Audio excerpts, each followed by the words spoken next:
quite a few secrets have been spilled out just because it feels like the right place to do. Oh, it looks like we're live.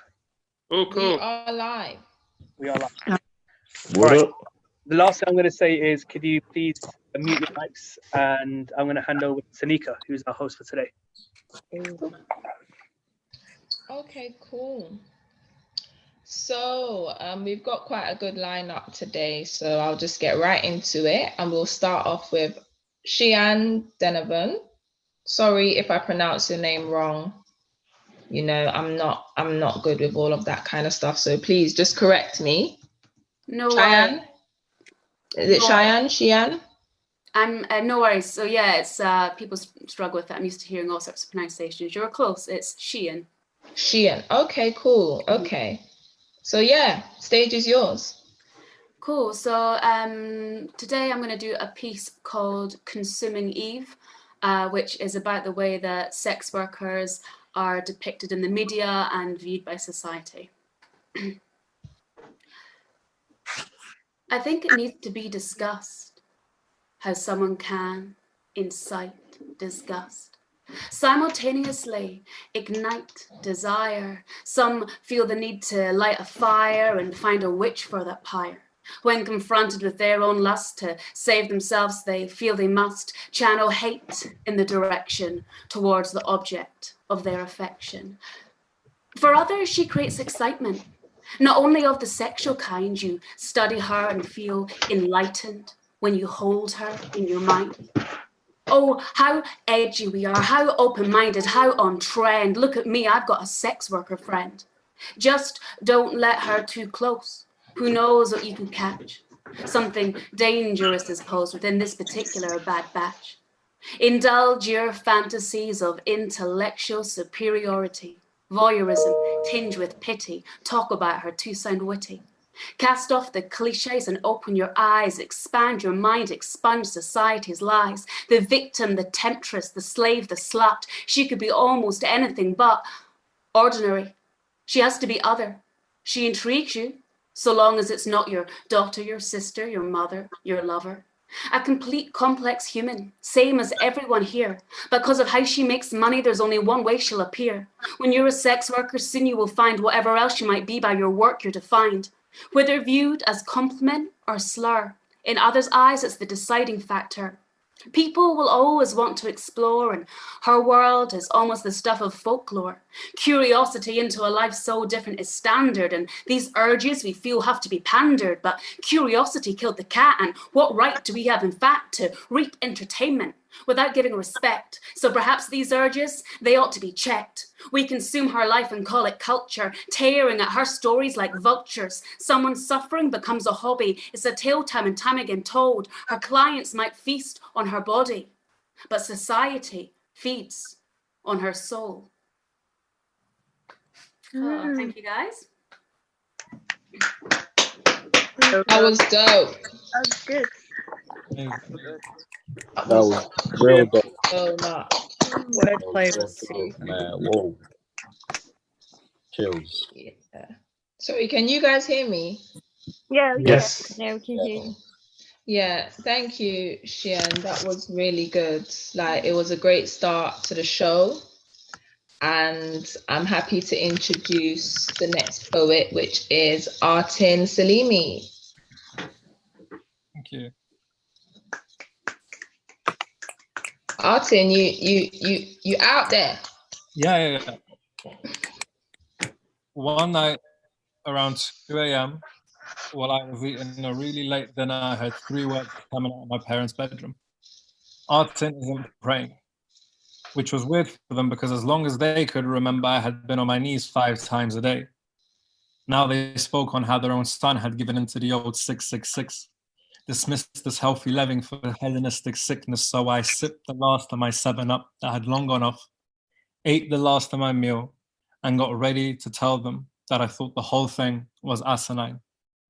Opened the door and instantly caught their attention. Like going into class knowing you haven't done that really important piece of homework, my face was as pale as the moon.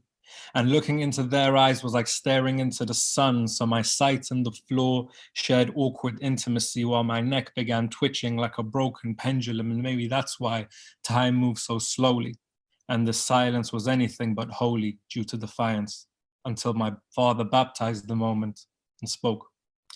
Tension grew as I had 99 problems, but being late to impress, not staying on that seventh heaven, 6 years as a teen to digress, 5 head creases like biting into a lemon, forging angelic signatures while being as free as Satan, and breaking these 2 hearts was not one. I had no problem doing these things because I was so certain of my uncertainty and what was true. I had contacted my contacts and told them their contract for lenses that hid realities had ended. The convicts had bended. The convicts and culprits of thoughts I held hostage and never defended were now free. Young and overly confident, I was prepared to go into mosques, tell everyone that if they laid down the compass up their hearts, they would all end up praying in different directions. And I knew that this appointment was a disappointment, and to disappoint meant that I was the only one. The only family member that had renounced religion, when just as a child, my dad would point me up to my grandmother as I woke up to pray at sunrise and say, "That is my son." And pale as the moon, I stood. And I could tell you what he said to baptize the moment, but the truth is it was silence. And that silence was louder than anything he could ever shouted. Emotion and logic, they go together like a mathematician who can see trying to do equations in Braille. And the dispositions of doubts is a disposition that leaves young minds in this position, but the final decision was mine to make. Even as my mother was sobbing quietly, the decision was left for me to make. And I will always love them for that. Now, these days when I see them, she is never slow in reminding me to fast. And on the last day of their visit, he still quietly advises me to pray. And I could never be mad at them for any way, because they are the brightest light. The same reason I couldn't stare. And the moon that shines at night has no light of its own, but all of my light is theirs. Thank you.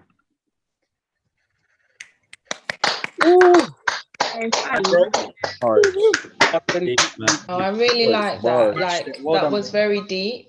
Thank you, appreciate it. And yeah, can you just tell us a bit about, what inspired that piece?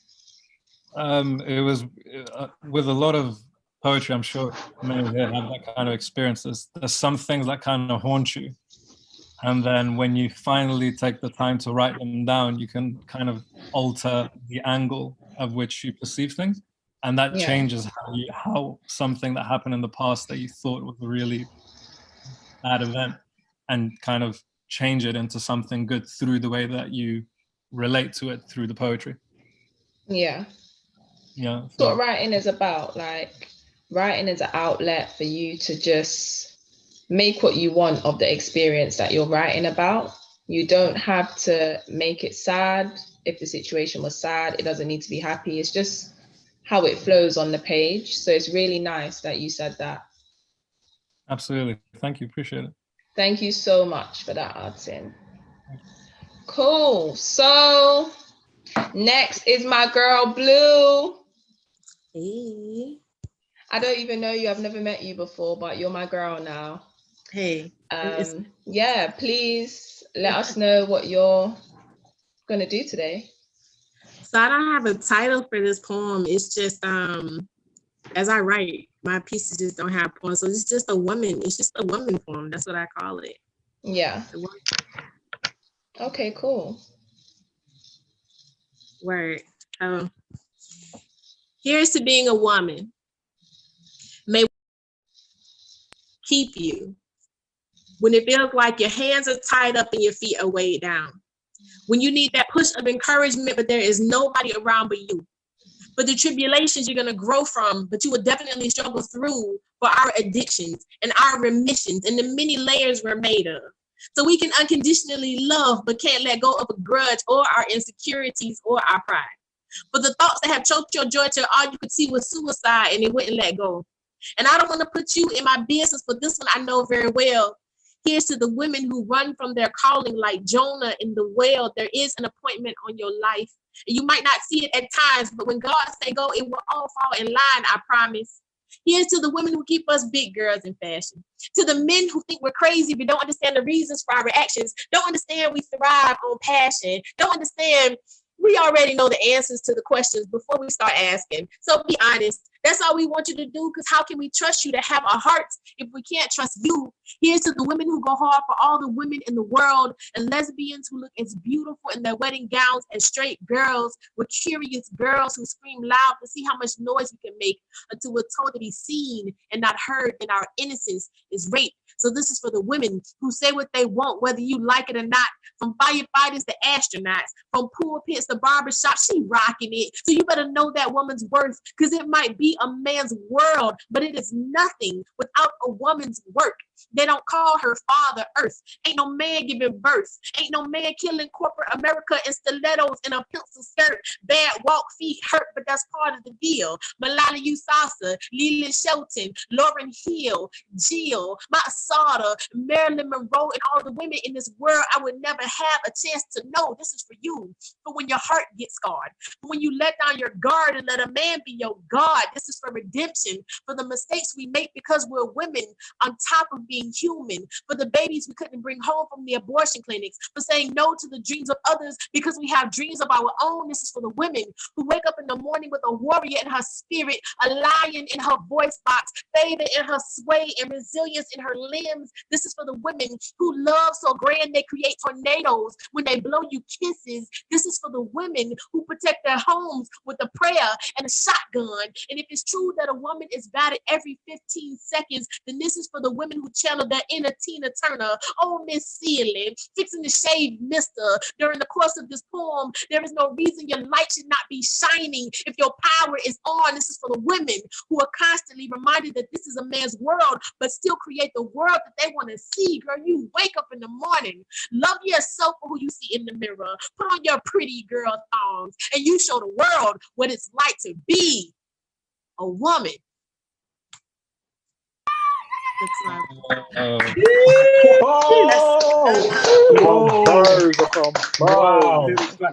Thank you so much, Blue. I don't even know what to say. Like, you just came with just endless bars there. Yeah. Endless bars. Like, it's actually inspiring as well. I think that's what we need to hear. We need that motivational, content. So yeah, please, again, guys, another round of applause. I appreciate that. Thank you for this. I really appreciate it. No problem. Thank you so much. All right, cool. Moving on. Our next open micer is Ileana.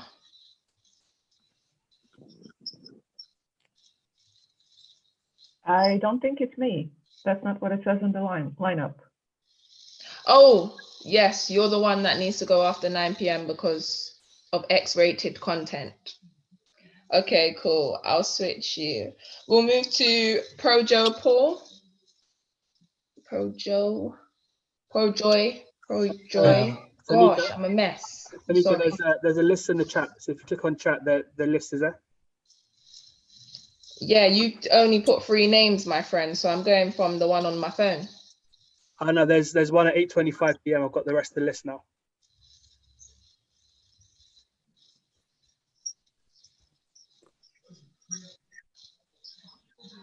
Abdullah, you're just messing up my vibe, you know. You just messed it up my vibe. Sorry about that. Do you want to go with the list that you have? No? Okay, cool. I found it. So, sorry, Projoy. We'll have you up soon. Next open micer is Etienne. Hi. Hey. So, yeah, my name's Etienne, and this piece is called King's Rant. I went for a walk today and ended up at Res. As the sun's setting rays hit my back, fighting the crisp wind that was quickly numbing my fingers, reminding me that the summer solstice was fast approaching. Looking up at the peaceful baby blue sky, while a faint but visible moon smiled at me, I let my mind wander. as my shadow danced along the trees, begging me to answer the question, what kind of king are you? You tried leading the Lost Boys, but they refused to accept you as their Peter Pan. Next, you tried to be part of the cool kids so you could rule over a faction, but that meant denouncing my birthright to the throne? Impossible. Exactly. So how can you be a king with no land to rule, no people to lead, an uncrowned king? What kind of king would leave behind those in need of help? But how could I give those in need of help what I'm yet able to give myself? What kind of king lets himself fall into lust, be stricken by fear, allows their head to be filled with doubts? I am no perfect man, but a progressive man. I can only learn as I grow.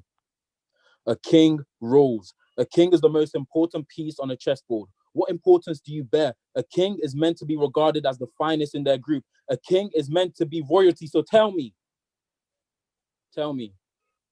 do you see royalty when looking at yourself?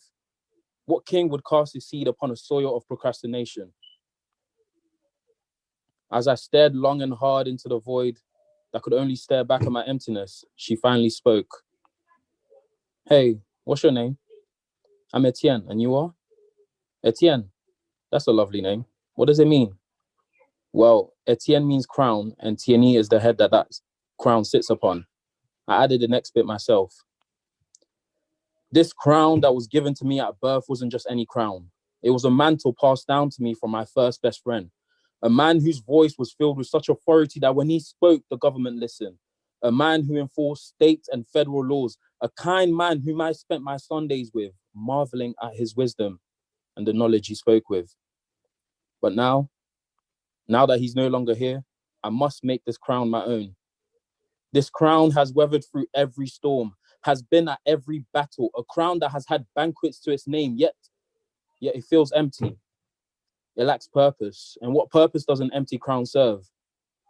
The valleys of a king are filled with tribulation, but a king that seeks counsel from the King of Kings, that is steadfast and under trial and perseveres when tempted, will be rewarded on his mountaintops with a crown of life. One that will not only bless him, but also his family, friends, and all those around him. So I will strive towards my purpose and keep my eyes on the Lord and love him no matter what, and be obedient to his will, for this crown is one of life and was given to me so that its purpose should be fulfilled in bringing glory to the King of Kings. Yeah. Thank you so much, Etienne. Definitely gave me king vibes. So give me a little background on what inspired that piece. So what originally happened was one of my friends was like, she challenged me to write a piece about myself. And I was struggling with it for a long time. And then I always remembered that whenever people ask me what the name Etienne means, I always used to say it means crown. So I started looking for meaning of what's the meaning of like the word crown, and then going down the whole royalty route. And then I just went for a walk one day, and literally as I was walking, I just started writing, and then we got to here. And nice. it's also a thing where it's like, I feel like just as people in general, we're always trying to find out what we're meant to be doing or what's our purpose of being here and stuff like that. So it's like alongside that, and then knowing the meaning of my name, it was just like, and where it comes from and everything, because I'm named after my granddad. Yeah. So it was just, and he was an attorney lawyer.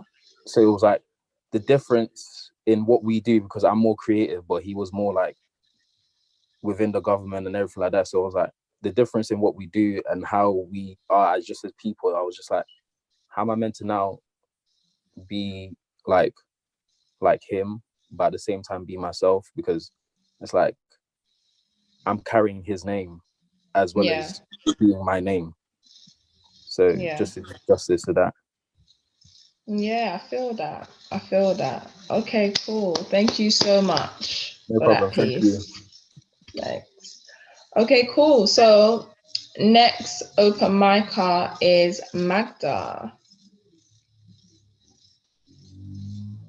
Hello. Okay. The piece is called Dreams. I struggle to dream as the eyes of my soul remain forever open. You taught me how to dream by risking everything. I didn't exist before without a plan B under my sleeve. Survival was key, Mama said. Use your mind, I was told, since I was a child. Leave your colors for your days off. Your days are more colored with money. I painted and painted once again the frames of your windows, till they locked me in. But my pockets were empty, same as my heart. And one day I woke up, I got the key, I locked the door behind, and I left to new destinations ahead. My integral fears I faced again and again, and I laughed at the moon as I looked at the mirror. How did I dare to think that they were scarier than the reflection of my face at their thoughts? Life is full of irony, but being sarcastic doesn't get you anywhere. It surely takes you away from things and people and places.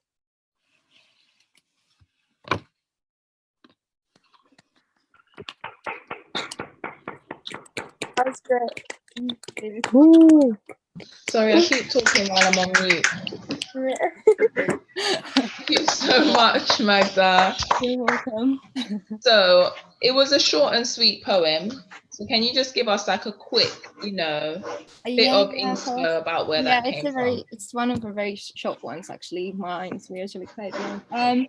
It's about the struggle like between being creative and also choosing a path in life in a more kind of conventional way of life. And since I've been like a kid, I was between the two worlds. And I felt like, it was just expressing the whole kind of how society thinks things and where we are with everything. And especially these days with the quarantine, there's so many artists that obviously we find creative ways to do so many different things and collaborate with each other. But also there's support from the government for people that they're in more sort of conventional jobs. But then when it comes to people that they're in the creative arts, they are kind of, I believe that they're quite lacking of that. And that's kind of what kind of tricked the thoughts in the poem. So yeah.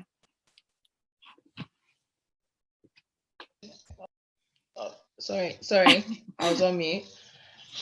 That was dope.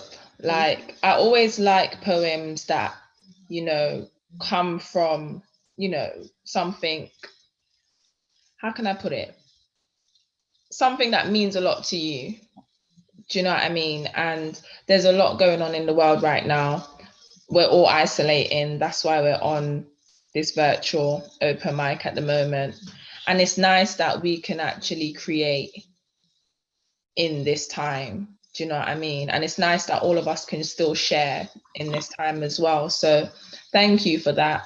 You're welcome. Definitely. I think the vibes are still here. Like, the same as it was in the live. When we were, in physical form, but also, your energy kind of transpires through as well. It does, definitely. Like, we still have the same vibe here. We're just missing our DJ. Yeah. Unfortunately. True. Okay, cool. So we have, if you have been to BYOB, the live shows, you know that this guy is a regular. I think he's been to every single one. So next open micer is the Lantern Carrier.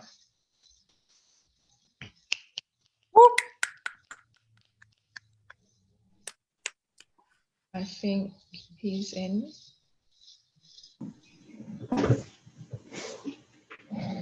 He's here, but he doesn't seem to be. Hello. Hey. You can hear me now? Yep. Yes, we can hear you.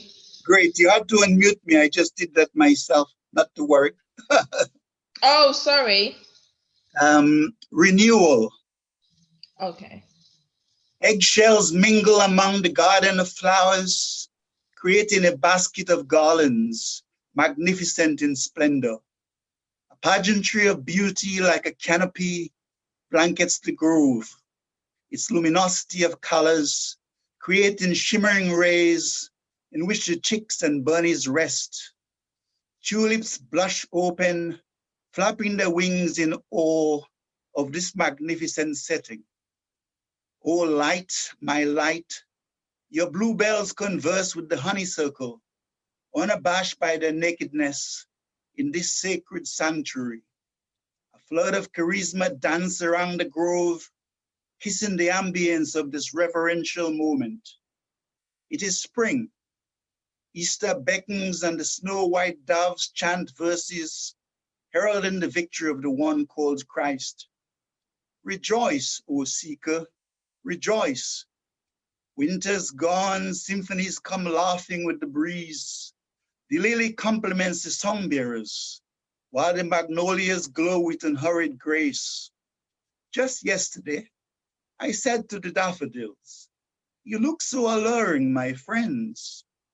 But the jasmines blushed, covering my breath with their redolence. My heart whispers to a moon, adorning my cheeks with luster. The eyes become radiant, gazing at glittering sunsets. Rejoice, O seeker, rejoice. Winter's gone, everything comes around, and the time for renewal is here. Love's in full bloom, and the dawn is dancing. Open the windows, pull the Venetian blinds. The robins, ever versatile, are testing new melodies. The lyrical nightingales await to serenade your heart.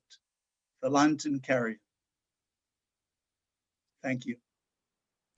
Yay, That was beautiful, man. That was real lovely. beautiful. Thank you so much, the Lantern Carrier. You always come through. You've been supporting us from the jump. And Thank you. we love you every time you come up. So thank Love you. you too. Okay, cool. So now we're gonna have the first two poems from our headliner, Chloe Carter, with 2 R's. And yeah, you know what? It speaks for itself. So yeah. I didn't even get the chance to say hello to everyone. Hi, everyone. So, oh yeah, this is our headliner, guys. Hi, everyone. So Abdullah, is she doing a poem live right now? Well, let me try and get this video to load. If it doesn't load, then yeah, we'll ask Chloe to do it live. Is that okay, Chloe? Yeah, that's okay. Cool.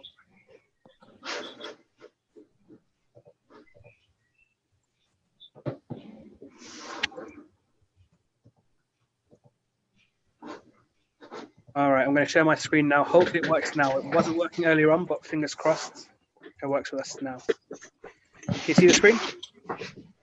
Yeah. Perfect. Being myself. I'm awkwardly shy sometimes. I make up for the quietness when I sleep. Talk like this one time I was caught ordering my favorite meal, a double beef burger, no onions, just ketchup and cheese is probably my favorite word.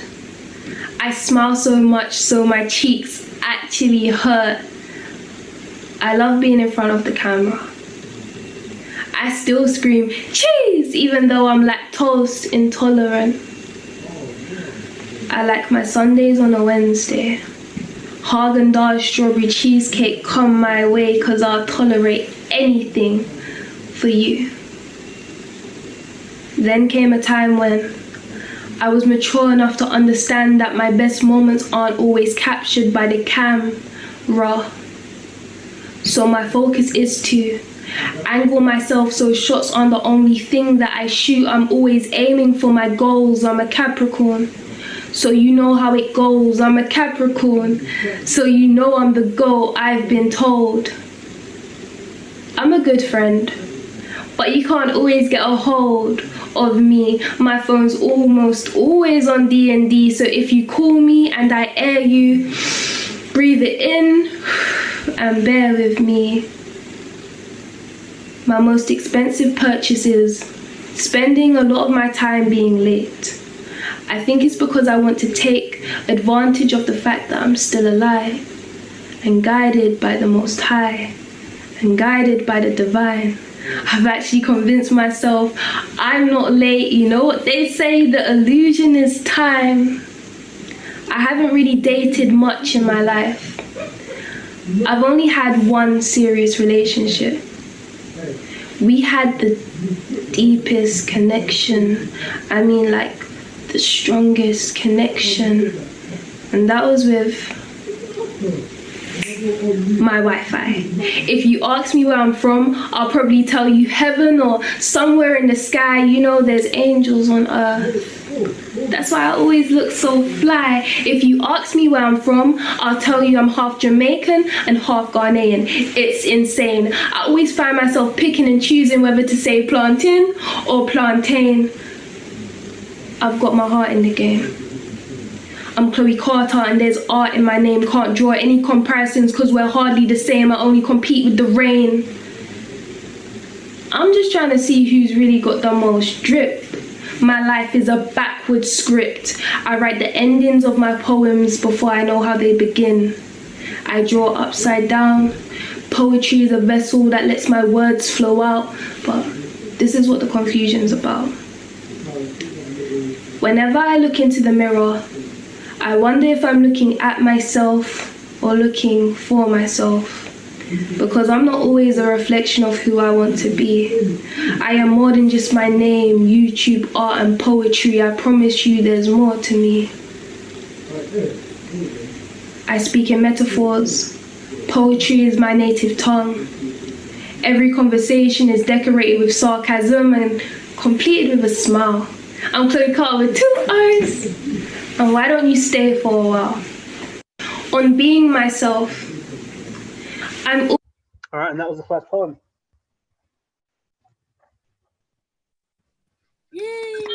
Straight heat, straight bars. You know what it is. Straight bars. Straight bars, straight bars. So I think Tanika's straight. I think she's back on now, actually. Yes, sorry guys. Perfect.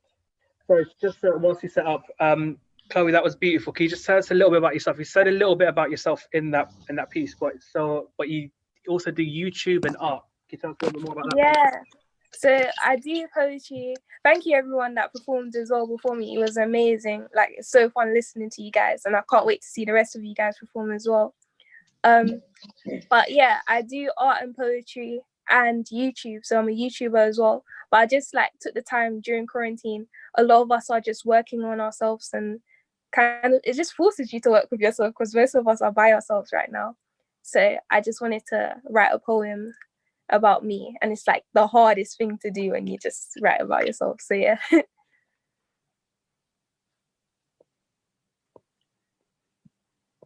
Yeah. Okay, cool. Well, you say that you've been working on yourself. I know I spoke to you on a live not too long ago. Yeah. What kind of things have you been working on? Have you been writing poetry? Have you been, yeah. Oh, okay. So poetry. Oh, these actually no. That poem was a new poem, and I've got 2 other new poems that is going to be played here as well. But other than that, I've been finding it hard to write, and I think it's because most of my poetry comes from life experiences, and because I'm not really outside, I haven't been really experiencing that much. So I need to really write what's in my head. So that's why a lot of the poetry right now is very personal. But yeah. Yeah, okay, cool. So we've got another one of your poems coming up now. Yeah. Here goes, guys. I promise to myself. Sometimes my pinky finger is so weak it lets go of the promises I can't keep. I promise that I'll never be as broken as the promises that I make. I promise to have drive even when I need a break, and on this journey we call life, I want to have more self-love than self-hate. I promise to love myself the way I would like to love somebody else when it comes to mind. I'll take the out of compromise as I promise to put myself first. and make everything that I do last. So from the start, I promise to myself.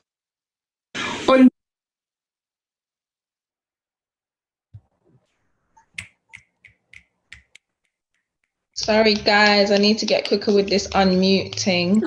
But yes, yes, I loved it. Like, I loved it, you know. And I think I speak for everyone in the poetry scene, where it's always, you know, nice to just hear people express.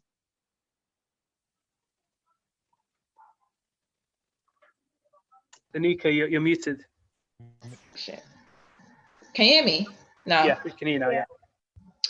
Okay, you know, I'm never going to go back over all of that I just said, yeah? I'm just going to say that was boom. Thank you. Okay. Thank you. Thank you. Okay, cool. So right now, guys, we're going to take a quick break, about 10 minutes, where you can just kind of do your thing, or you can stay and look at my face. It's up to you. Can you hear me? Yeah. Okay, cool. I'm going to play some music in the background. So Lay Speaks recently came out with an EP. So I'm going to play some music from that EP right now. Shall we come back in about 10 minutes? So about 9:05? Yes. Yeah. DJ Abdul. I try. Without Solomon, it's down on me. I'll try.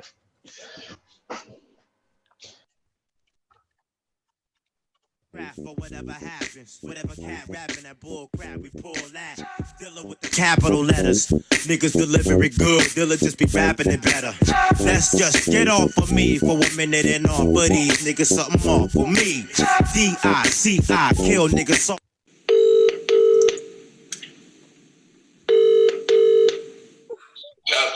My guy, what you saying, bro? Not much, man. What you saying? Nothing still. I just wanted to ask you a quick question, innit? It's for the EP, innit? Yeah. So if I say the word spring, yeah? Yeah. What comes to mind, bro? Like the season? Yeah, it just reminds me of the season. Like warmth, change, you know, sunshine.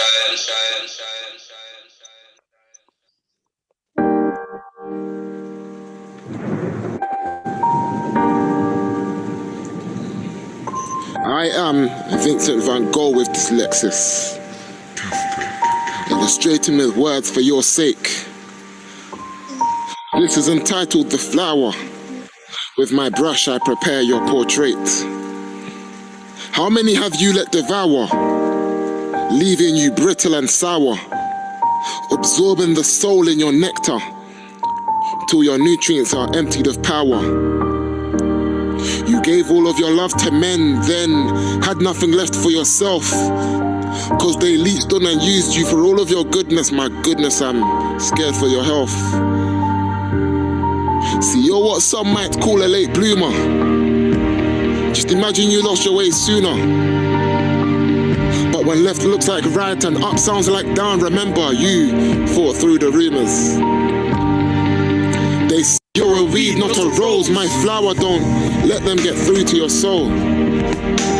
Don't let them dictate how you roll. Found your call in them, placed it on hold. See, you're a bouquet, you don't belong in a casket. So why change your destiny when you can enhance it? You ain't the prettiest daisy in the garden, more like the bounty in a celebrations box. Always last pick. You had that summer love and blossomed with your head high till you clocked everything pointing down like it's half six. The man of the hour didn't give you the time of day, so now you're panicking and scrambling to find a way to flex on your hero, satisfy your ego, and that's why you're searching for a winter bay. You don't want to be last pick of the bunch, tell me who does? But you're more concerned with getting booed up than being clued up. They say, ignorance is bliss, my flower, listen to this. It's a rat race, and without wisdom, you're a loser. It kinda makes me wonder who the fuck was your life tutor. More concerned with getting cuter than your future. And by the time your beauty warranted men's recognition, you were the rose with sharp thorns. You had a defense mechanism. You were tired of feeling like you lost when there was no competition. You wanted to be watered and not plucked for some gardener's exhibition. You want to be appreciated, not objectified. You may believe that there are men who really value your valor, but a wolf in sheep's clothing is the best disguise. Because your eyes will deny the truth of the matter, and that these wolves are almost like pesticides. Toxic, but they'll convince you they're doing you a favor. And even if your differences are swept aside, you're left with the most bitter of taste to savor. I know you think about what you'll leave when you have withered back into the soil. And you worry men have tarnished your inner value and your minerals are spoiled. But when your time in this garden has reached the end of its years, this brush will stay loyal and paint with your tears.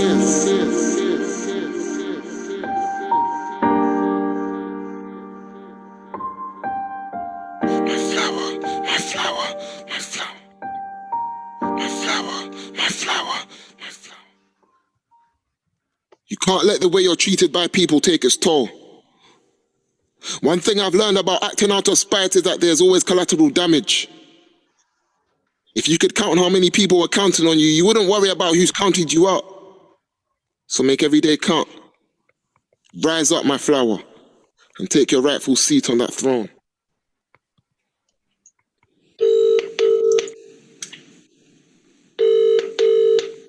Yo, I need to ask you a question quickly, innit? Ask me, what's wrong? Cool. If I say the word spring. Spring? Yeah, spring. What comes to mind for you? Pink flowers. Pink flowers, yeah. Pink petals. Okay. Why? Nah, just using that for the EP, innit? Okay, cool. Yeah. Yeah, It's the final answer, yeah? Yeah. You're the most random person I know. I said to No, because in spring, don't you have trees with like pink petals and stuff? Nah, you're funny.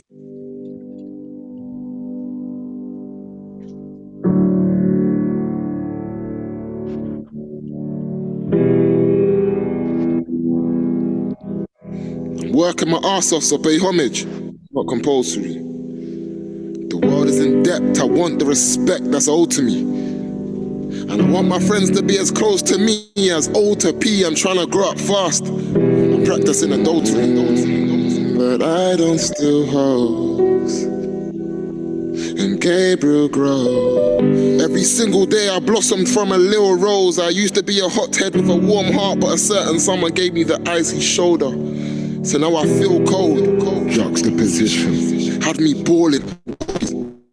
Real gross. With old school Drake on repeat like I'm trying to steal flows. But I've got my own style like I'm writing with my own font. And my inner thoughts I paint with this right hand. But I'm so gone. Cause this left hand holds my spirit to keep me feeling nonchalant. These girls don't know what they want, but they know what they don't want. Then they say at least they know they want to get close to me, but I need to love myself before I think about a Josephine.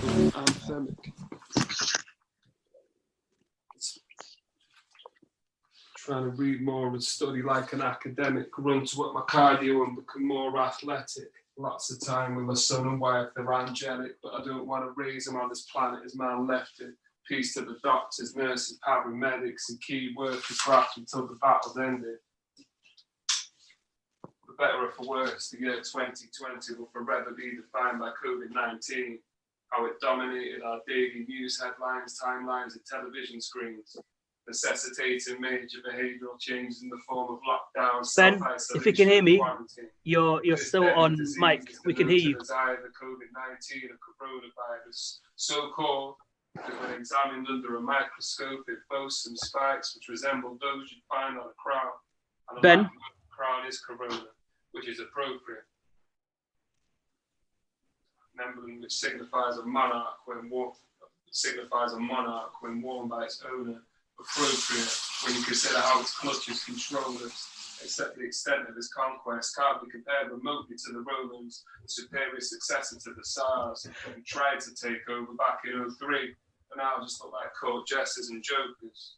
I'm sure back in mid-March I was gripped by the hold of that sadistic monarch, no Ayatollah, but I was posted in my house with the shakes as my head and heart pounded and ached, temperature fluctuating, going up and down like a crane, Later on, I spoke to a nurse mate of mine who likened the most severe cases to being drowned, and it made me feel fortunate to have found an escape, wondering if he'll come round and gain, or indeed whether it was merely a pretender to the crowd that came in the first place. And though I was sad that I couldn't see my dad on his 80th birthday, I prefer it if he could make his grandson's 18th, or at least he's still around for his 8th. While it might feel like we're faced with a dictatorship that's forced us to change the way we live, maybe it's not such a shame if we have to pump the brakes a bit.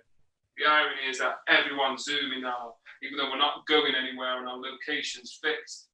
Maybe that's preferable to brazen accelerating towards an inevitable crash when we've not braced for it. For too long, humankind has perched precariously on a precipice, waiting for the scales to tip. And too often, the contrast and imbalance of play takes the piss. To compound it all, the V-Day celebrations gave it an even stranger twist. An occasion that's supposed to be about unity and commemorating those who were slain in the name of it. So any Tory Brexiteers flag waving make me sick. Conga lines looking like lemons heading straight to the cliff. And I don't want to see the Queen or hear any speech escape her scaly lips when she's the head of state of a nation that's content to let the poor die yet save the rich. Yes, hospital staff are heroes. The narrative we're fed is that of soldiers sat in trenches to justify the fact that too many will sadly perish, as though these deaths aren't avoidable consequences of drastic cuts to budgets and mismanaged public spending, caps that can't be compensated for by any claps, no matter how well intended.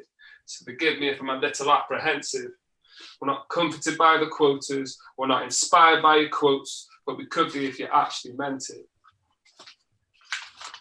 Hey, Ben. First penning paragraphs in a pandemic, trying to muster up some of this memorable and anthemic. Ben. Read more and study like an academic. Once I got my cardio, looking more Ben. Lots of time with my son around Jen. I don't want to raise him on this planet. Man left it. Peace to the doctors, nurses, paramedics, and key workers. Ben, we're hearing the fire too early. You're We're not hearing muted, the fire Ben. too early, Ben. Ben, you're not muted. Ben, we heard all of that. Oh, pish.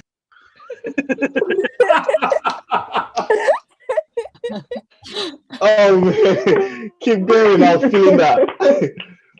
Can you not mute me? Does the host not have power to mute me though? You know If what? you got participants, then you should get mute all on the side. I could have muted you, but you know what? I just didn't. True. You just sat here calling your name. My bad. Nah, man, it's all good, dog. No, it's cool. It's cool. That's mad because you were all mute. I couldn't hear you calling me, so I just presumed it was all shit. These things happen. What can I say? Fire. Man, dude, that was good. Like that was. Yep. Hell yeah. I can hear it 10 times. Fuck. Oh, is everyone pretty much back? I think so. We've got 3 more minutes for our break. If you want to start early, go for it. But I'm gonna break my fast. So, Axel, if there's anything that you can help out with, please do so. Is that okay? Go for it. Cool. All right, Tanika, it's back in your hands.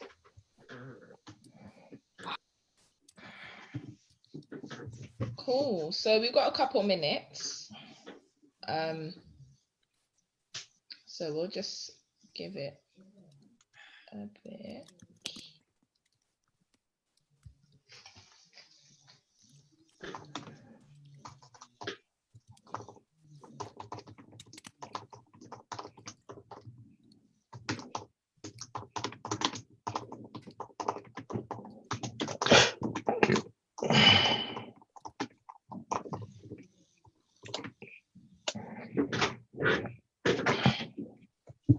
You know, I'm trying to be a beacon to the people, but honestly, I'm not shedding as much light as I'm supposed to be.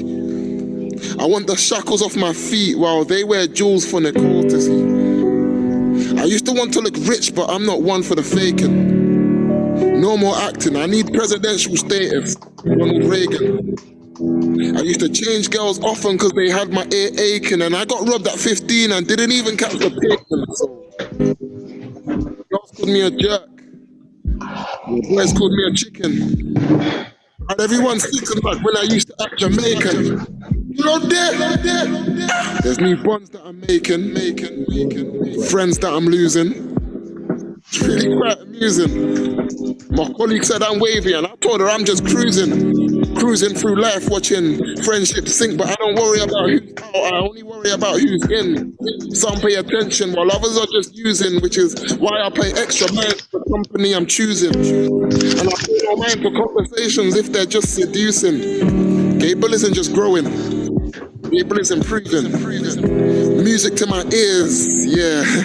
This song is soothing. All right, cool, guys. We're going to get started again for the next half of the show. And our next poet is the X-rated DeLeon. Thank you very much. Can you hear me okay? Yeah.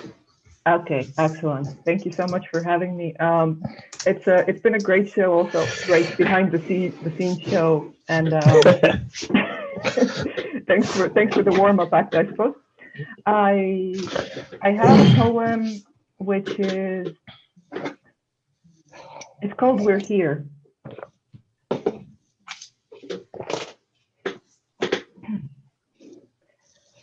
Travelers, aliens, wanderers, strangers, refugees, foreigners, outsiders, survivors, we're here. A raceless, landless, disconnected tribe held together by WhatsApp and Skype, family trees and friendships growing on Facebook ground, relationships where picture doesn't always sync with sound. Having all the time zones in the world to see just the corner of your room, as we might be in lockdown, but you spit out fire spoken word on Zoom, we're here. When was the last time you went home, you ask? Oh dear, we go home every night and we haven't been home in years. Home is an airport bench, a coffee shop with good Wi-Fi. Home is the ragged breath we take after every goodbye. Home is 23 kilos in a rolling suitcase, not a house, but a moment and a breathing space. Home is where we're in and out of place. Home is an instant of human connection that we embrace. We're here. We speak one too many languages and none of them are fluent. One more alphabet won't hurt. Yeah, that was fucking stupid. And yes, we have used the dictionary at the shop because last time we got sugar instead of salt, and business cards because we're sick of spelling our names. And of course, I mean those that aren't Sam, John, or James. And every time we pronounce things wrong or make a mistake, it feels so stupid, like for fuck's fucking sake. We translate, we search for the words and the grammar, we translate ourselves and our souls, and sometimes we stammer, but we try again and again and again, despite feeling rejected, because all that we want is to be understood and accepted. We're here. Every day we wear our organs on the outside because the insides of our bodies are occupied by many words for the exact same things, but there is the exact same humanity right underneath our skins. We're here. The homeless, the tongueless, the restless, the helpless, the aimless, the reckless, the outcast, the voiceless, the faithless, the exiled, the faceless, the stateless, the immigrants, the different. We are right here. Thank you. Thank you so much, We definitely here. We here. Oh. Thank you so much. Do you want to tell us a little bit about what inspired that piece? This is actually one of the oldest poems that I'm still comfortable reading in front of people. I wrote it about 2-3 years ago, and I just digged it out because I was thinking about how, you know, these wonderful events like the one that you're organizing, thank you so much for this, by the way, is bringing us all together in a way that is incredible. It's so sad. It's beyond sad.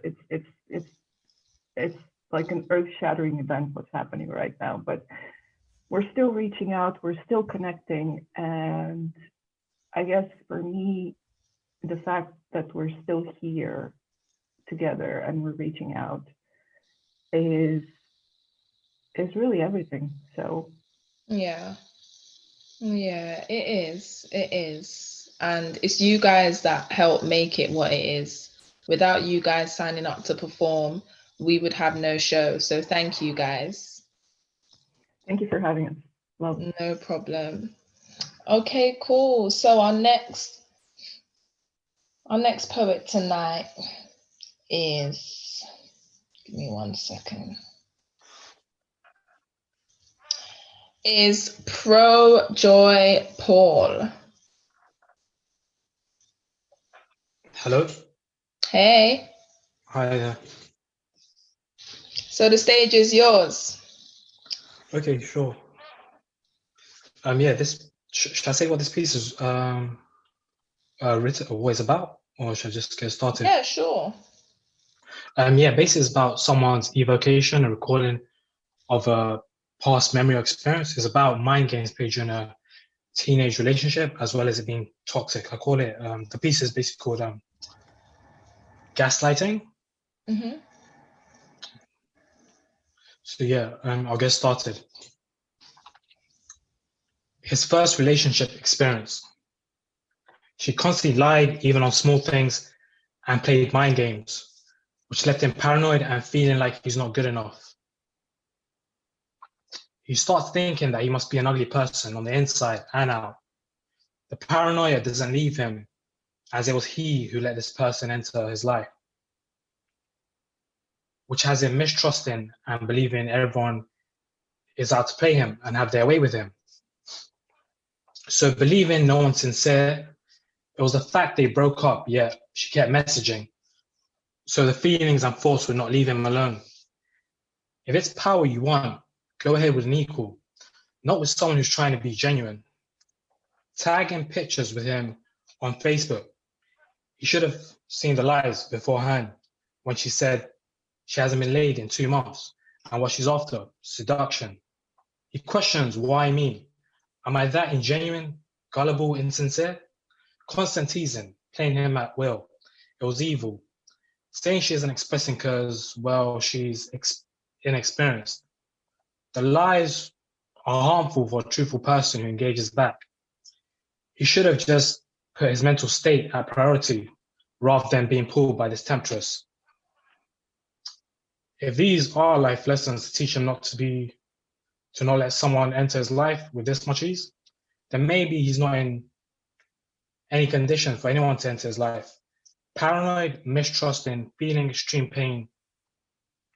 This evil always mentioned explicit activities and how she's aroused, yet his feelings were not returned. Man up, were the words said on multiple occasions. How many people have you been behind his back? If you don't respect others, at least have courtesy and let him know so he knows what's up. Rather, you'd crush his pride and ego, a lesson which teaches a man to strengthen up and maybe never trust anyone as easily. He's haunted by the words and lies, how easy it was for him to fall. Thank you very much. Thank you.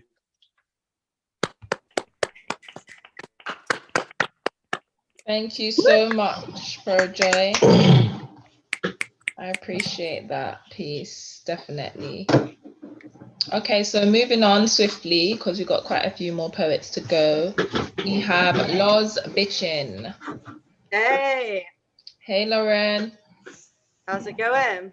It's good. It's all good right now. Cool. Yeah, so I'm Lauren Curley, Loz Bitchin on my Instagram. And this poem's called Better. I want you to know things will get better. I want you to know it won't last forever. I want you to know we can get through this apart yet together. I want you to know however much we'll endeavor, we'll come out fresher. We'll discover new priorities no matter the measure. Like slaves to bad weather, we'll adapt and overcome the pressure. After this, we'll treasure life forever. And although it may seem dull and all you want is a bit of fun, maybe a cheap rum with your mates abroad in the sun, but the rain will pour once more and you'll have to pick yourself up off the floor. You'll be tired and drained, you'll feel torn, you'll feel bored, you'll feel alone, you'll adorn. You'll crawl under your sheet. You'll get fed up with the news saying we've reached a new peak. You'll watch Tiger King. You'll ring people you love. You'll ring people you shouldn't. Your standards will drop.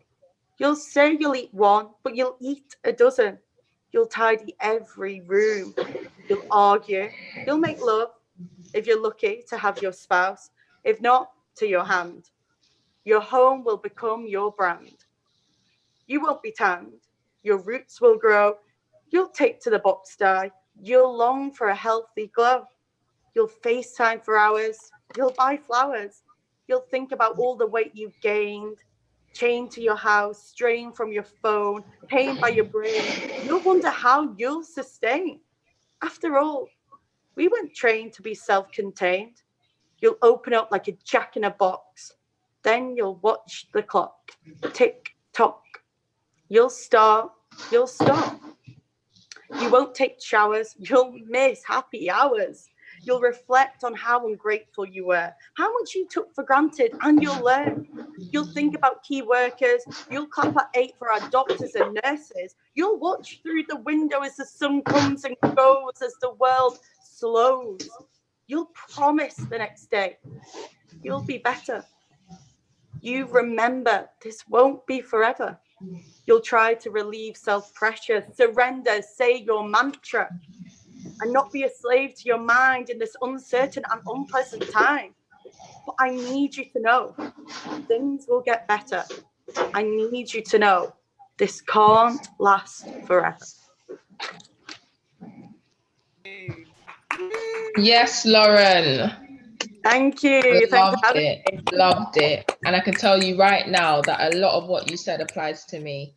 Definitely. Yeah, well, I guess, like other people were saying in quarantine, I write from experience too. So then you're in that situation, you're writing about your day-to-day life, but you're writing from memories. And I guess hopefully that poem is relatable, because there are things I do. I've not been taking daily showers.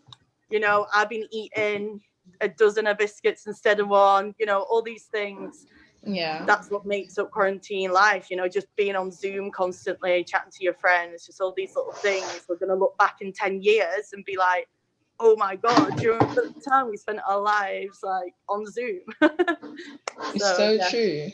It is so true. And you really do make us think about, wow, what is it actually going to be like after this? Yeah. And, everyone keeps saying, oh, can't wait for it to get back to normal. But normal wasn't working. So maybe That's this very is true. change we all needed, the wake-up call. So hopefully we'll have more positive changes in the future. Hopefully we do. Thank you so much. Thank you so much. Take care, guys. Okay, cool. So our next poet tonight is Fausta. Did I say that right? It's close. I'm Fausta, but thank you. Fausta, sorry. Guys, just always correct me. It's so nice to put a face to your name, because I'm in the cohort, the poetry cohort thing. So I didn't know what I do, Tamika. So nice to see you. Hey. Hey. Okay, cool. So tell us about your piece today, and the stage is yours. Okay, cool. So talking about finding it hard to write from not having enough life experience, I've been doing a lot of workshops, so that's really helped, and a lot of collabs. I run a workshop called The Lockjaw, now that it's online, with Jodie Licks, and there's this other company called Writers and Scribes with Zeds, and they're really, really amazing. We meet up once a week, and it's kind of like a writing group, and we have a teacher, and she's wicked. And a lot of what we do is relate to images, so write from images. And one of my collabs I've been doing is with my friend Sarah McCabe, who's in Canada at the moment, and she's an incredible viola player. And so, oh yeah, you're in Canada too. So it's super fun. Oh yeah, hopefully the weather will get better. And we were thinking about what a female-shaped human is like, and trying to figure out how to explain the female experience and in our sexuality and everything without describing the sum of our parts. So that's what I've been playing with and working on. And thanks for letting me have that massive crazy preamble. I'm gonna throw up an image here. Here we go. And this is what was inspired by this poem. Can you see my little box reading it, or I guess it doesn't matter? Yeah. Okay, sweet. So this is called Cradle Cradle. Cradle, cradle, fitted with a quilt, did remnants of the trees that grew outside the baby's window, weaved straight in, quadrants of transcendental pinks. Feel like there could be lovers nestled in them, like that scene with Trinity and Neo making love in Zion. I found the crop lines that turned into diagrams, that turned into code, that turned into maps. Extra, extra, extraterrestrial. Psychopathically distorted gradients of vibration sifted through thread. I see the canisters of potential, like a newfound mineral the world will go to war for, except they can't set up battle in your third eye. Only you can settle the score there. Embedded, periscope down, sub the flesh for corn husks. I'll ride on this magic carpet that could be a colored in view of a drone shot, dressed in beguiling hues. Brush, fingertips on the handmade ridges, lucky to have flown, lucky to have imagined the trapeze artist swinging from the wings, lucky to curate the oasis in the desert. That's my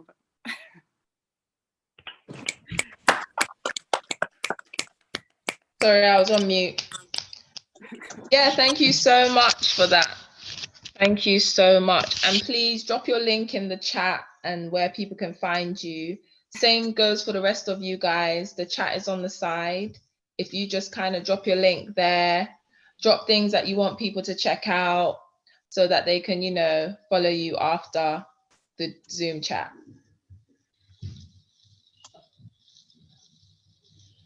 Cool. So swiftly moving on, we have a favorite of ours, and his name is Benediction.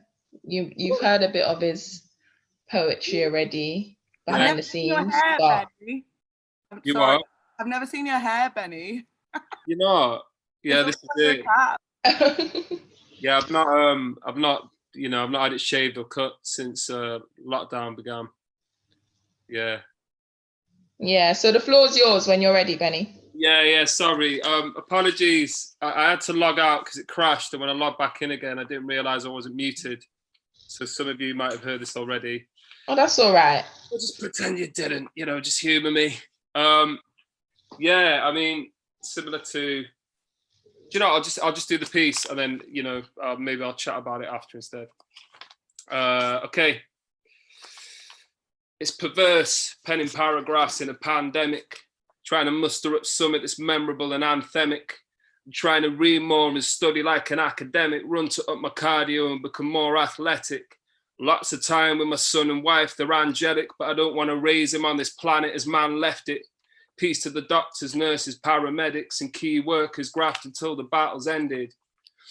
The year 2020 will forever be defined by COVID-19, how it dominated our daily news headlines, timelines, and television screens, necessitating major behavioural changes in the form of lockdown, self-isolation, and quarantine. This deadly disease is denoted as either COVID-19 or coronavirus, so called because when examined under a microscope, it boasts some spikes which resemble those you find on a crown, and the Latin word for crown is corona, an emblem which signifies a monarch when worn by its owner, appropriate when you consider how its clutches control us, except the extent of its conquest can't be compared remotely to the Romans, the superior successor to the SARS, who tried to take over back in 2003, but now just look like court jesters and jokers. I'm sure back in mid-March, I was gripped by the hold of that sadistic monarch, no Ayatollah, but I was posted in my house with the shakes, as my head and heart pounded and ached, temperature fluctuating, going up and down like a crane. Later on, I spoke to a nurse friend of mine who likened the most severe cases to being drowned, and it made me feel fortunate to have found an escape. One would feel come round it again, or indeed whether it was merely a pretender to the crown that came in the first place. And I was sad that I couldn't see my dad on his 80th birthday. I prefer it if he could make his grandson's 18th, or at least that he's still around for his 8th. While it might feel like we're faced with a dictatorship that's forced us to change the way we live, maybe it's not such a shame if we have to pump the brakes a bit. The irony is that everyone's Zooming now, even though we're not going anywhere and our location's fixed. Maybe that's preferable to brazenly accelerating towards an inevitable crash when we're not braced for it. For too long, humankind has perched precariously on a precipice waiting for the scales to tip, And too often the contrast and imbalance at play takes the piss. To compound it all, the V-Day celebrations gave it an even stranger twist, an occasion that's supposed to be about unity and commemorating those who were slain in the name of it.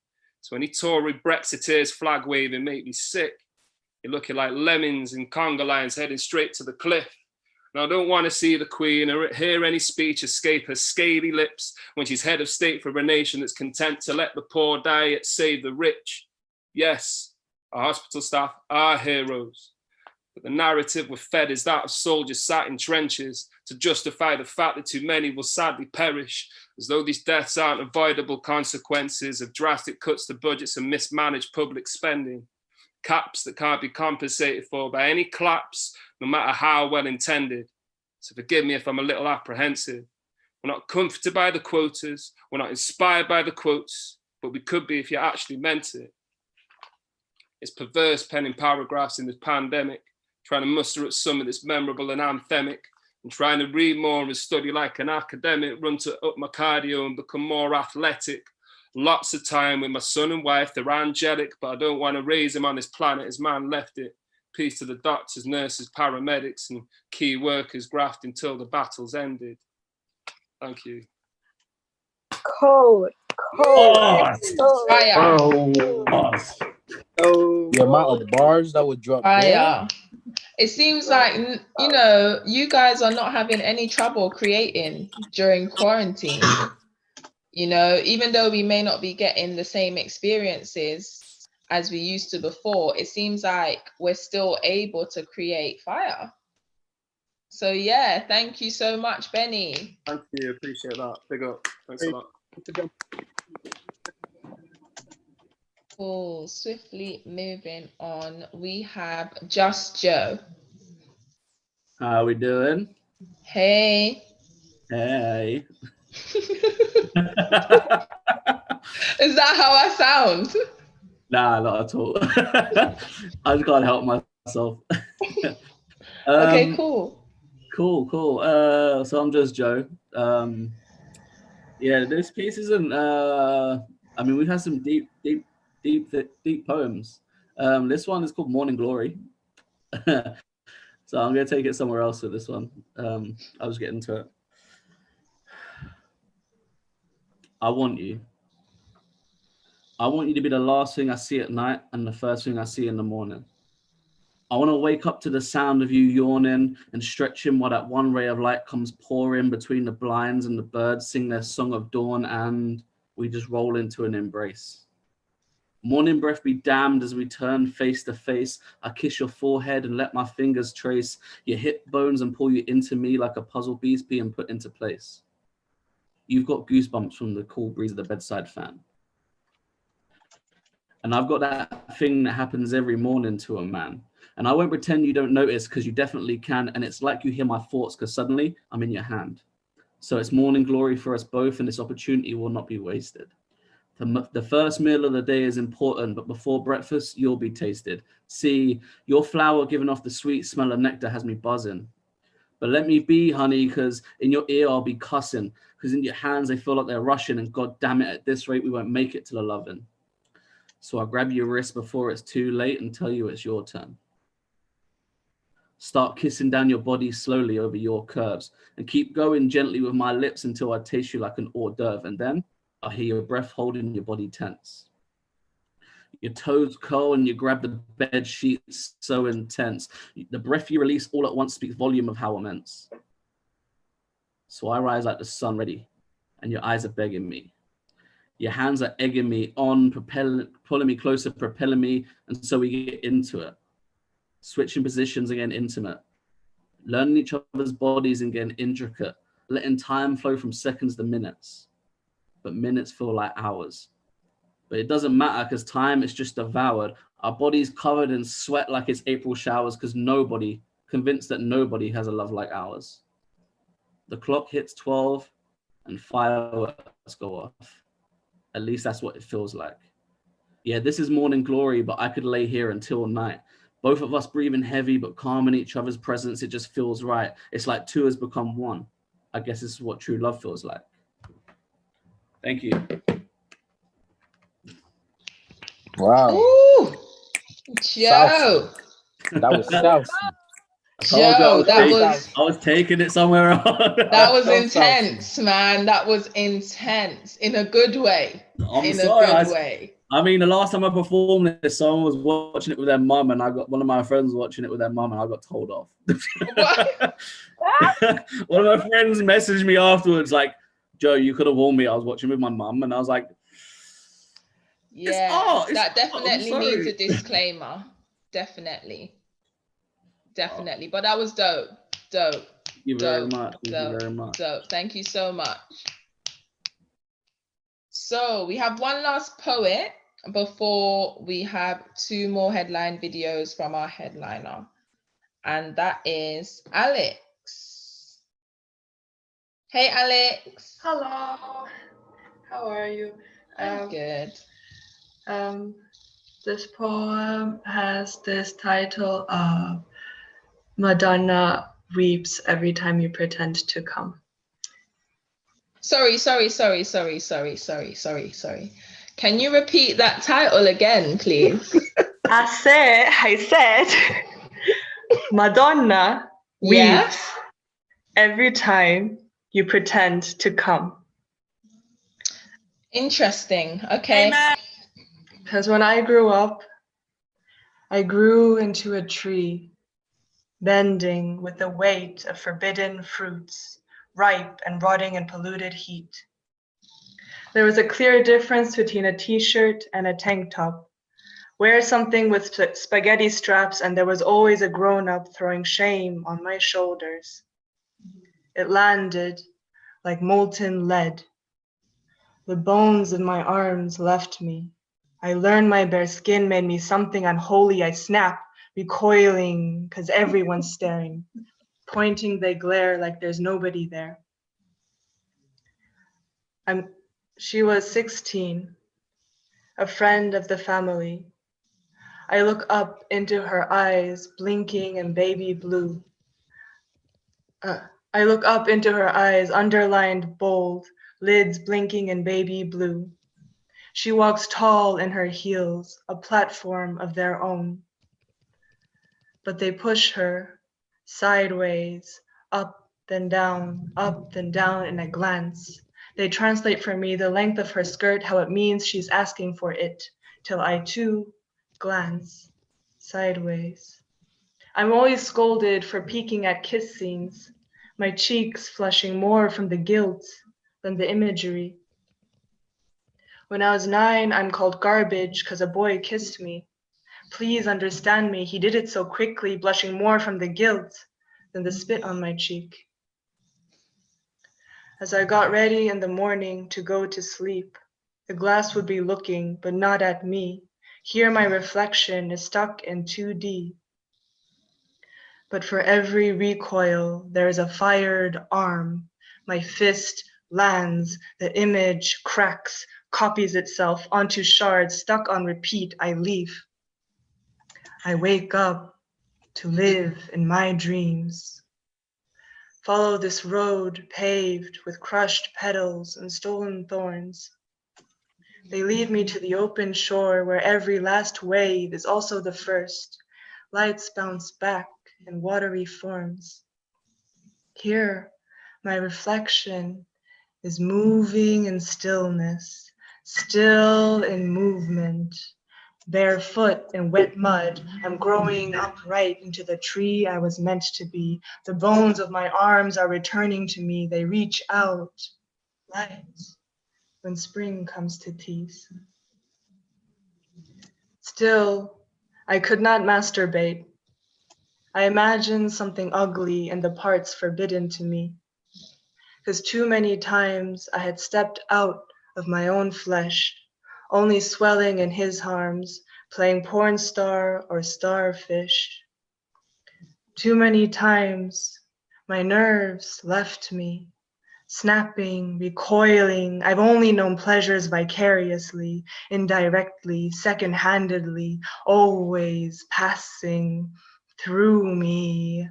Madonna weeps every time you pretend to come, each of her tears falling as pearls. For every fruit picked by the wrong hands, Madonna weeps every time you pretend to come, each of her tears falling as pearls. For every clitoris cut off by them, she's frozen in anguish for each unborn sigh. She prays we remember what's holy between our thighs. Her tears dry, salty on my crossed knees. With ashes to ashes and dust to dust, they spring open, free, teasing. No longer afraid of heights, I climb to the max. For the first time, swelling with my own bliss, my guts tremble with laughs. They spill out of me sweetly, but land bitter to the floor. For the humor of the world is cruel. They call her Madonna, a rose with no thorns, paint her paler than her mother. How dare they spread such fallacies, cultivating bending trees, if you too grew in polluted heat. Remember, Maria is somewhere, hoping her prayers will find you, rise in you, move you to dance barefoot in soiled sheets, savagely sit widespread in a creek and drip free. Let your hips bleed openly into the hand that strokes you. Give birth to every sigh that's yours. The end. Oh my goodness. Alex, that was a journey. Yo. That was a journey. Yo. That was a journey. You definitely have to let us know what inspired that. That was fire. Like, wow. God damn. Somebody give her accolades. Yeah, so Alex, let us know, like, what was the background behind that piece? I think the background was life, and it started from this obsessive sentence that just was stuck on repeat in my head. It was just like, Madonna weeps every time you pretend to come. And I just like thought there was like some weird irony about that sentence, and I just like couldn't stop thinking about that line. And then I just built the rest of the poem around that line, just kind of thinking a lot about my own sexual experience and how I feel that it is quite common, like the way sexuality is not like, it's something that's almost like very often it needs to be reclaimed for a lot of females.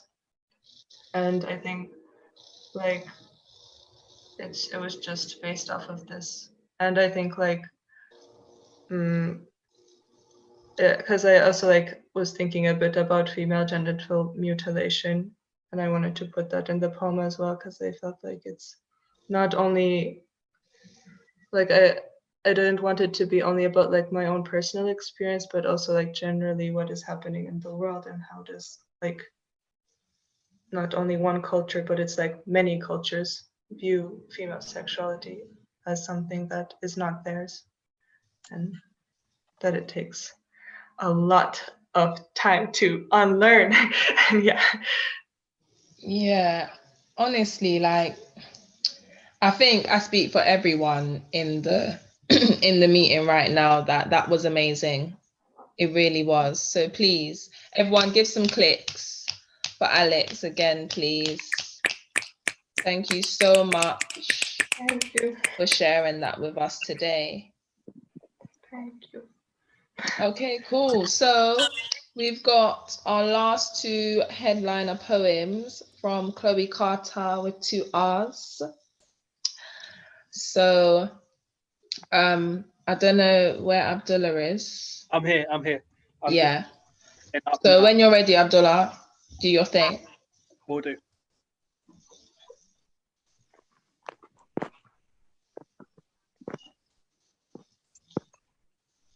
All right, can you see the screen? Yeah. Yeah. Perfect. All right, here we go.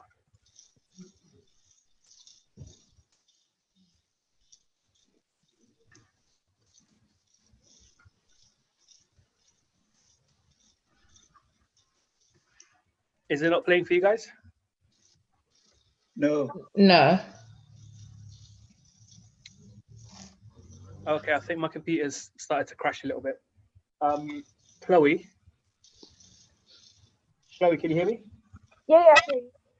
All right, could you try and do board games? And I'm gonna restart my computer, hopefully in time for Tree of Life. Is that all right?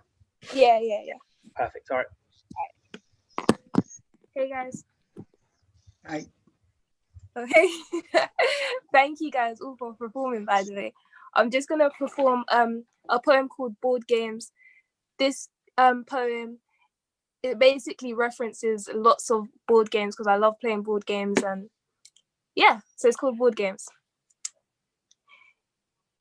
My mother says 2 is company, but 3 is a crowd.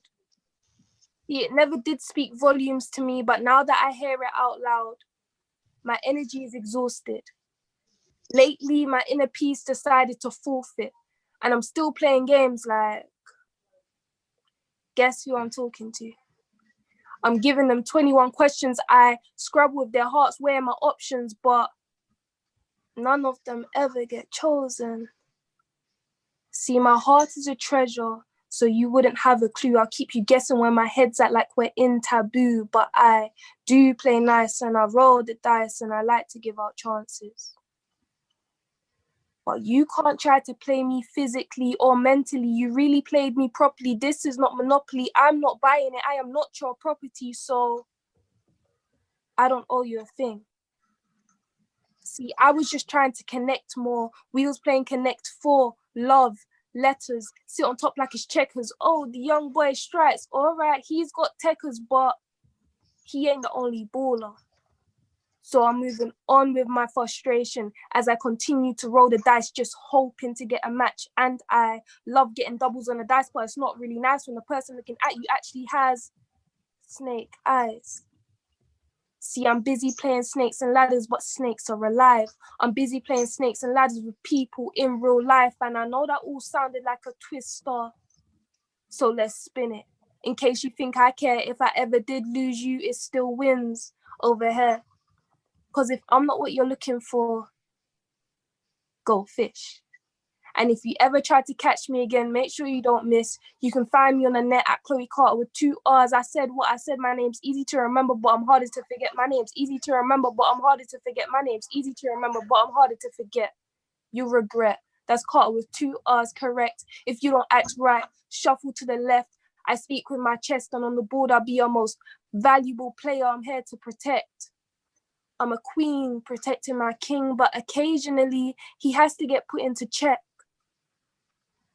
Mate, make sure you play your cards right, because I'm not with the bullshit. If your cards are facing down, you better not be a joker or a clown, because I take them out the set. If you shuffle with my mind, I'll remove you from the deck, because you was on your last card. Your last card. And then you reloaded your set and you skipped your turn. Remember, you will live and learn with all of these games that you play. They're not always fair play, and they're not always all the same. It's just that love's a gamble, not a game. Thank you. Yes. Thank you so much, Chloe. That was straight fire. Thank you. Straight fire. Abdullah, are you there? I'm here. Yeah. Oh, okay. Okay, cool. Is the next video working? Yeah, next video is working. Everything should be fine for this one. Cool. Okay, cool. So yeah, this is the final video now, guys, before we round up the night. And I just want to say thank you all for participating. Thank you all for supporting. And honestly, I hope you guys come to the next one. Yeah. Also, before we forget, we just need to shout out London Borough of Culture Brent 2020 and thank them for funding this. They pay for the headliners and the hosts as well. Yep. All right. This one's got a trigger warning. Does contain subjects of loss in it. I'm the only grandchild that still dreams about my grandfather. One time I had a dream. In this specific dream, my grandfather came back to life while I still knew he was dead in real life, and he said, "We don't die. I'm not dead. I'm still here. It's just that when you wake up, you can't see me anymore." Tree of life. And if I die before you, I'll come back as a tree in our garden. Plant me wherever you are so I can still be deeply rooted with you. I heard that a tree can have a lifespan for up to 5,000 years, so since the plan was for us to stay together, I'll come back as a tree so I still get to grow old with you. This time, I can make dying seem more natural, so if I die before you, I want our story to be your favorite book. Read me to our grandchildren. Even when I'm dead, I want my character to come alive every time you talk about me. Speak me into existence. Let me breathe in each verse and let my life come to life with words, so if I die first, make sure our memories last. If I was to die at any age, I'll come back as a tree because you always said I was good at throwing shade. Sit underneath me and let our memories come to light. Let me serenade you with each song we'd play when we were on our way. Remember how you'd complain about me always being late when I was alive? If I die before you, I want you to visit Paris. It would remind you of how I fall for you every time. I promise that this time the only signs of me leaving is my leaves during the fall time. So if I die first, I'll come back as a tree. When the wind blows, that will be kisses from me. From wherever I am, I'll be your sanctuary. I probably pray for you more than I pray for myself. So if I die first, I'm going to need your help. I want you to remember me as we met. And when we meet again, let's pick up from where we left. I'm not sure if dying is ever right, but I guess it's okay when the person still lives inside of your mind, so that person is buried alive and that person is buried inside. And if I die first and they send me back down to earth, I'll come back as a tree, and you'll be spiritually grounded with me. I'm the only...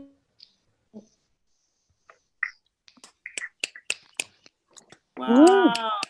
So yes, Chloe, that was emotional to say the least. Absolutely beautiful, man. Beautiful. Honestly, if you want to give us a tiny bit of background just before we go on what inspired that piece. Okay. I don't know why, but I always have this idea where it's like, I don't know. Okay, let me think about this. Cool. So it was a really hard piece to write, but it's like I don't know why I came up with the subject of if I die first, because I always think like, you know, you're always around people that you love and your friends and your family and like whoever you're with, your partners and stuff. You always have to, I don't know, but sometimes it passes my mind. I'm like, wow, what if I'm the first one to die out of everyone? So I was just like, how would I want to be remembered?